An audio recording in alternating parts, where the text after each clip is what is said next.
Hey guys, welcome to Chef Grace's Place. So today I'm going to make something that's very easy to make for meal prep, pulled pork.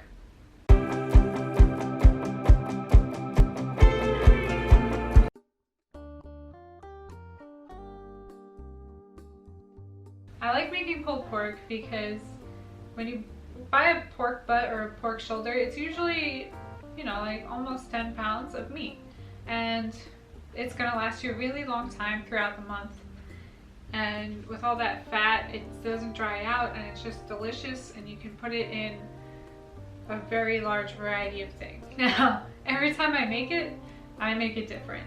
So this month I'm kind of going like Mojo style with my cilantro and my citrus and onions. This is really because I had a little bit of cilantro growing in the garden and parsley, and it started to flower. I put in a new crop. I'm actually going to do way more because that's probably the herb we use the most of. But I really like the flavor of the flowers. It's just really strong. If you don't like cilantro, you can just use parsley for this recipe. But I love cilantro, and so does Noel, so I think this is going to be great for us for the month. And the other thing I like about it is, although I have to cut some stuff up, I just do big cuts because this is going to cook for hours. So I don't have to worry about cutting anything small because everything is going to break down and melt together. So it's actually better if you have bigger cuts. Don't forget to pull out your freezer bag for your vegetable scraps. I'm going to put all my onion skins in here. So when this is full, that's usually when I make stuff. So I have a whole video on how to cut an onion. So if you don't know how to cut an onion, definitely check out the video. And I'm not dicing it or anything. I'm literally gonna chop off the root end and the tip, and then just cut it in half. Woo, strong onion.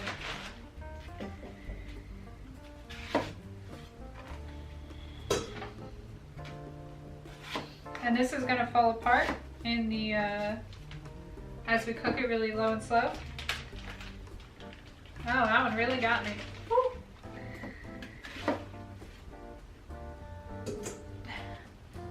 Alright, so before I juice my limes and my sour oranges, I'm just gonna take a little bit of the zest. This is a zester or a microplane.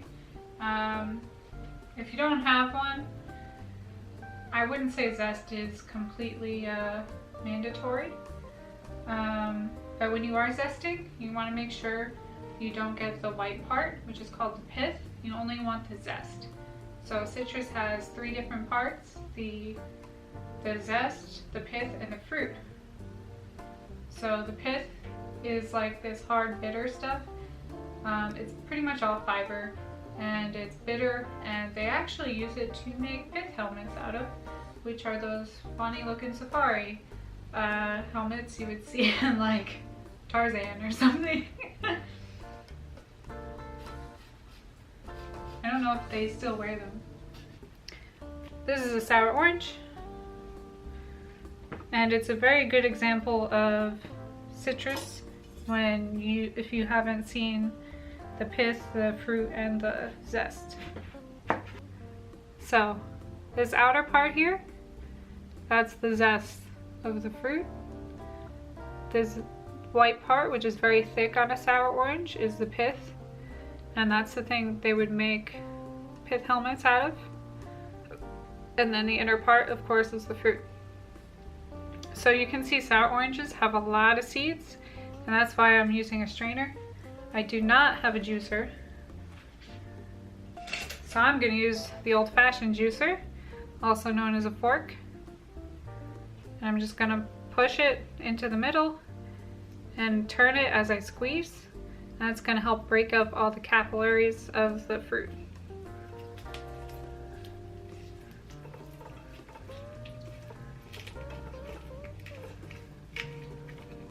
You want to make sure you use a strong fork for this because you might bend some of the prongs of the fork. But this one's good. So I'm gonna go ahead and do the rest of my limes. And my sour oranges. Just gonna cut them all first. Also, if you're using sour oranges, the pith is so thick, you actually do not want to put this in the garbage disposal. I learned that the hard way, so learned from my mistake. Don't put that in the garbage disposal. You could use it as compost, probably. So for the cilantro and the parsley, we're just gonna give it a rough chop. We don't want any of these big main stems here, but I don't really care about the tiny ones. We're going to be cooking this a really long time. And I really like the flavor of the flowers. And you can see that cilantro and parsley, they look pretty much the same. So you kind of really have to smell it to to know which one's which. And the flowers, they smell so much like cilantro, like there's no confusing it. So if you're one of the people that hates cilantro, just use parsley for this recipe. It doesn't matter if it's flat leaf or curly because you're cooking it to death anyway. So I'm just gonna give this a rough chop, and I'm gonna take all the herbs and I'm gonna twist them together. And that's going to hold it together so I can cut it easily.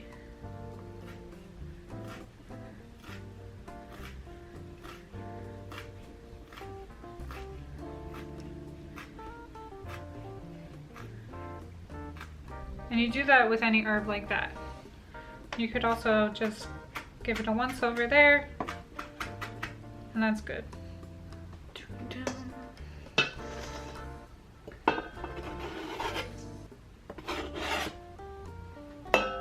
So I have everything but the garlic in here, which I'm just gonna put a couple scoops in. It's probably gonna be about 2 tablespoons. To me, this garlic isn't that strong. The pre-minced stuff. It's about 1 tablespoon. Actually, I might do 3. I really like it garlicky though. But this is definitely something you're gonna have to taste. 3. But again, this pre-cut stuff, to me, it's not that strong. If you're using fresh garlic, I would say maybe like 5 or 6 cloves. Like bigger cloves. So once we got our vegetables meased up, it's time to focus on the pork. And if you guys watched my turkey roasting video, then you'll see that I really like to use my blowtorch. Especially when it saves me from cleaning dirty dishes. So this next step is totally optional, but I like to sear my pork before I slow cook it, and it gives it a nice caramelized outside. Now you could do this on a very, very hot pan. Just put the pan on high and wait it for it to get really hot, and use a, you know, like a vegetable oil or something with a higher smoke point so you can sear all the sides of the pork. But what I'm gonna do is I'm gonna salt, pepper, and oil my pork, and then I'm gonna hit it with the blowtorch inside the ceramic pot. Should be safe. So, just for fun, you know?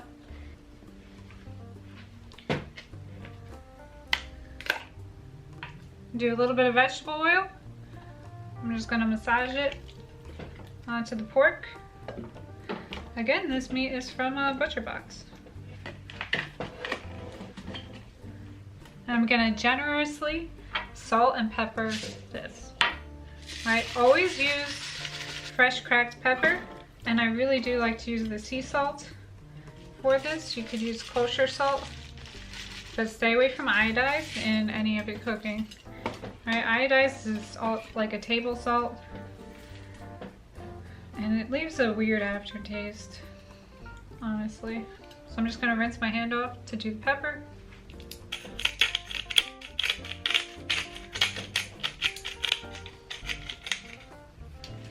So before I start using the blowtorch, I got a pair of tongs to move it around with. And you know, make sure I unlock it.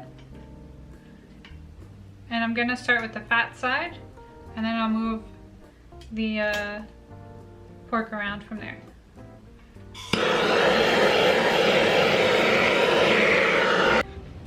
Alright, so if you can hear like the whooshing noise, that's my AC. Hoping that it'll filter out the smoke a little better. But anyway, so the blowtorch experiment pretty much failed because it just got way too smoky in here. So if you have a well ventilated place to do this, you can use a blowtorch no problem, or you could sear it in a pan. Both of those things are going to cause a lot of smoke because pork fat has one of the lowest smoke points of all the fats that we use in cooking. So you could also, to cut down on the smoke, do this in the oven. Just put it at like 425 and then reduce it to like maybe like 215-ish to slow cook it the rest of the way. But I'm gonna keep doing it in my crock pot for now. So very simply, I have all my other stuff in here. I'm just gonna dump it onto the pork, come back in like 4 hours. 4 hours is the minimum amount of time you wanna cook this. But you could, I usually leave it on all day and forget about it, as I do with most things. So I'm checking on my pulled pork and it's almost there. It's almost to the point where we wanna pull it. But it's gonna get super tight like this. And then in maybe like an hour or two, I'll be able to pull it apart. But you see how translucent these onions and stuff are getting? That's why we wanted to keep them big so they don't break down totally. Because it's still got a lot more cooking to do. Alright, so it's finally just breaking apart. It's beautiful. So you want to break it all apart like this, and you could eat it just right now.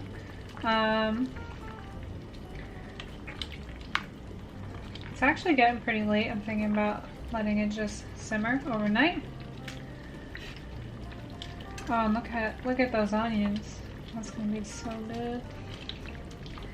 But we'll see when Noel gets home from work. I think I might have a little bit of it on some rice.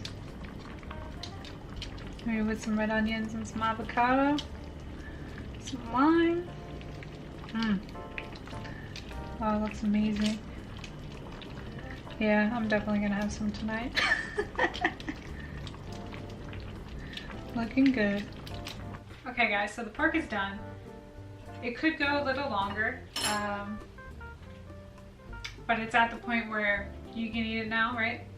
So one of the things Noel and I love to do when we meal prep is have a bunch of rice in the fridge. So I microwave some rice.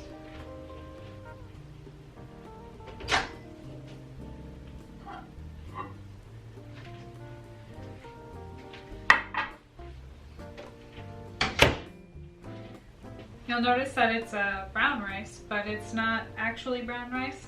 It's basmati rice, and instead of using water, I cooked it with pork stock that I made. So it gives it a little more flavor. Alright, so I have my rice, and now we're gonna add the meat, some salsa we made, and some guacamole, and maybe some fresh chopped onions. Oh, this looks amazing. Ooh, and I got an onion.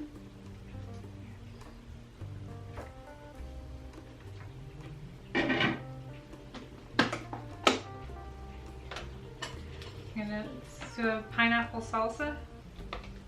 I'll make a video on this, but it's basically a bunch of, it's like canned tomatoes, canned corn, fresh pineapple, fresh onions, fresh cilantro. Just throw it all together. It's really delicious. And I'm gonna finish it off with some guac.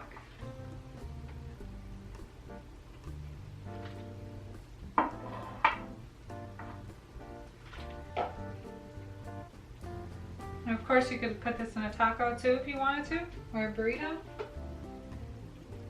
We'll probably have breakfast burritos tomorrow. So, you know, possibilities are endless. Which is exactly what you want for meal prep.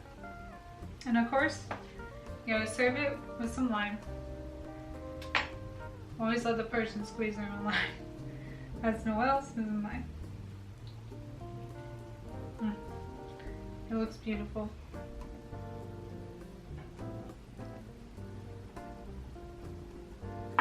So, thanks for stopping by Grace's place. Don't forget to subscribe, and I'll see you next time. Next day, you can see how caramelized it got on the inside. It's still nice and moist. And you get like those crunchy bits. Oh, I'm steaming up the lens.